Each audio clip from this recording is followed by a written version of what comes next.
একজন বিখ্যাত মানুষ, বিশেষ করে পরিচালক বা ক্রিয়েটিভ ওয়ার্ল্ডে যারা যুক্ত, তারা আমরা প্রত্যেক দিন নিজেরা এমনভাবে ইভলভ হই এবং ওয়াইজ হতে চেষ্টা করি।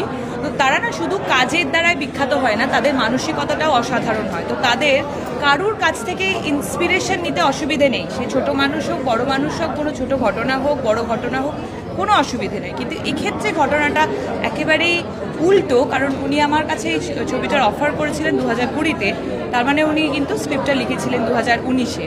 সো আমার মনে হয় যারা এরকমভাবে ভাবছেন তাদের কাছে ইনফরমেশনটা একটু ভুল।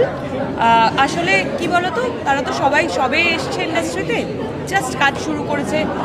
মানে আমি নাম করেই বলবো, রামকমল একেবারেই একজন ফার্স্ট ছবি ওনার, হয়তো না বাংলায় প্রথম ছবি, এবং রুক্মিণীও সবে কাজ শুরু করেছে।